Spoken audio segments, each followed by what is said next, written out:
Okay, so what we're going to look at is a little bit on whether these systems of equations are consistent or inconsistent. So if we've got three equations and three unknowns, we've got two different options. They can either be consistent or inconsistent.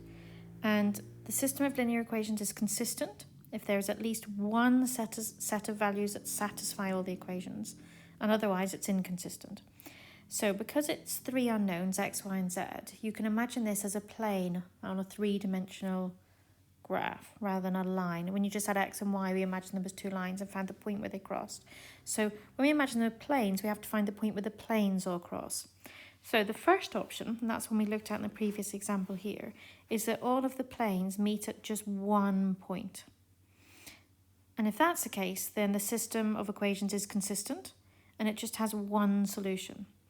And this happens when the inverse matrix, when there is an inverse matrix, so when the matrix of the values of the x, y, and z is non-singular.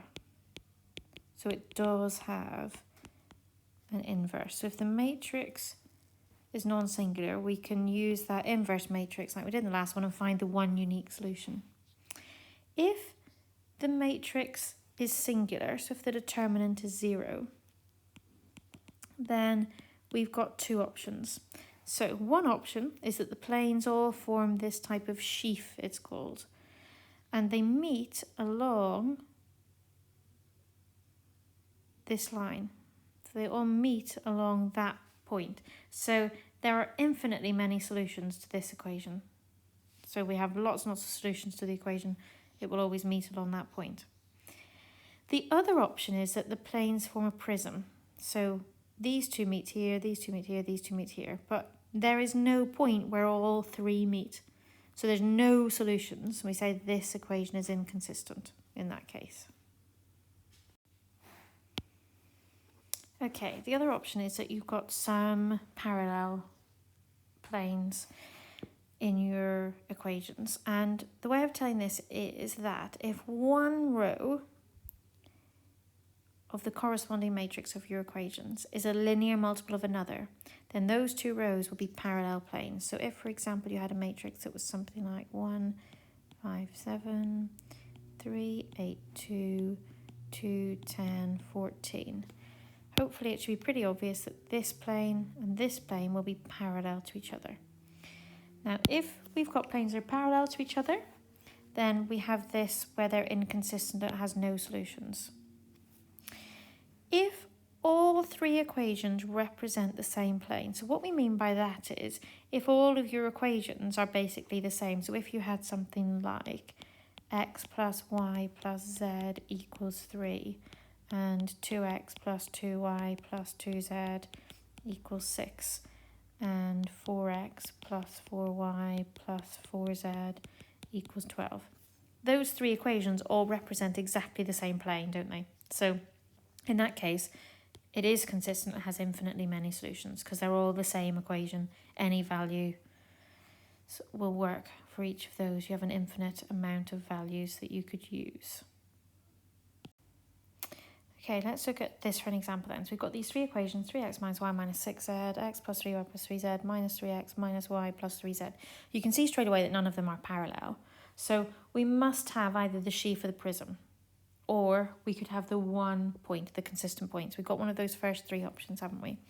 So first of all, if you think about what this would be, your matrix would be minus 1, 3 times x, y, z equals 1, 2, minus 2. So what we want to find is we want to say, well, does this matrix have an inverse? Is it singular or non-singular?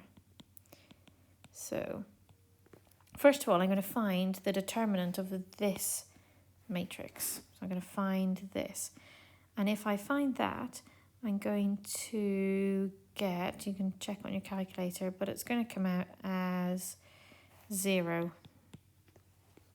So once we get that, we know that it's not the first option. We don't have one single answer to this.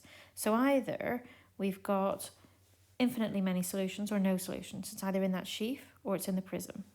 And the way we decide that is we look at the equations and we eliminate one of the variables and see whether the other two equations are consistent.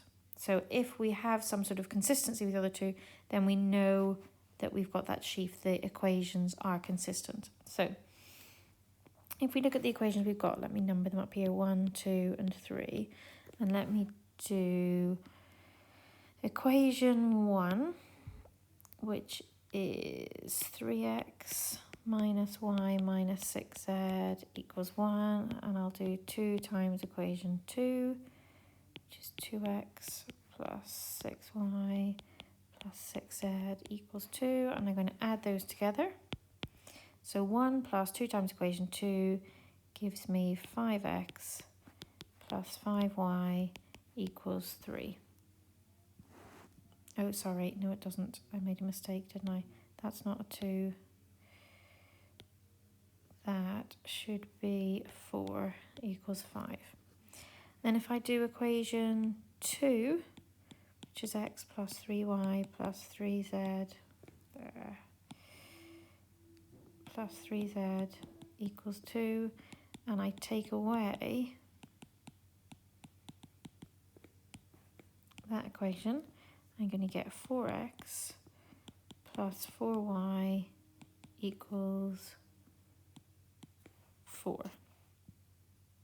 So then what I'm saying is, are there any solutions to these? So are these consistent? Well, yeah, hopefully there's going to be a solution that adds to both of these. So you can say any value of x and y that satisfy one equation, will it also satisfy the other? Yeah, because they're kind of the same equation, aren't they? So if any values of x and y where they total to 1 will satisfy both. So because any values of x and y used for one equation will satisfy the other equation, you know that they are consistent. There are solutions to these equations. So the system is consistent. The whole 3 equations, it must be consistent. And it has an infinite number of solutions.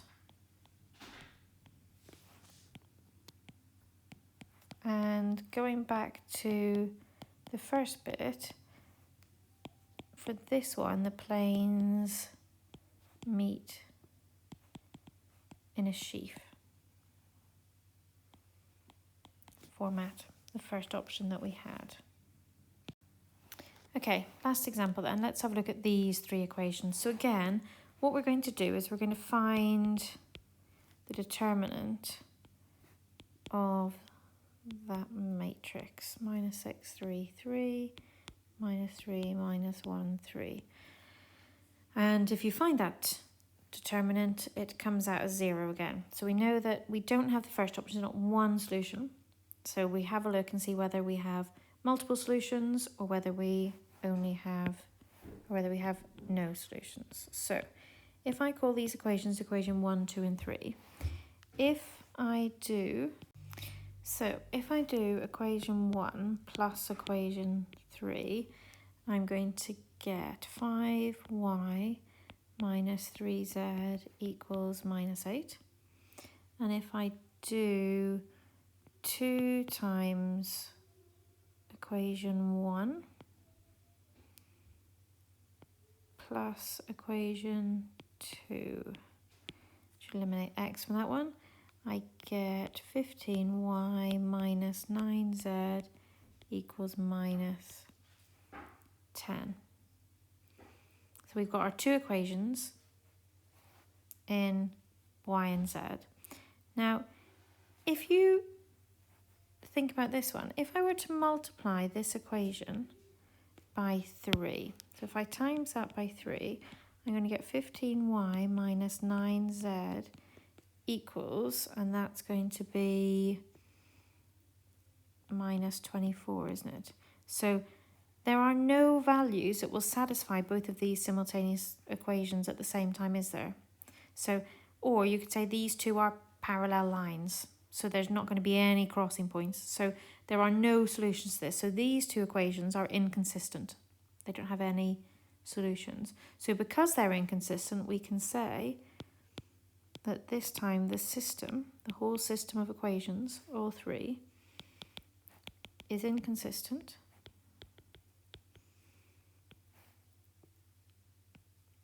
And that means it has no solutions. And in this case, the planes form a prism. So they're in that third prism shape.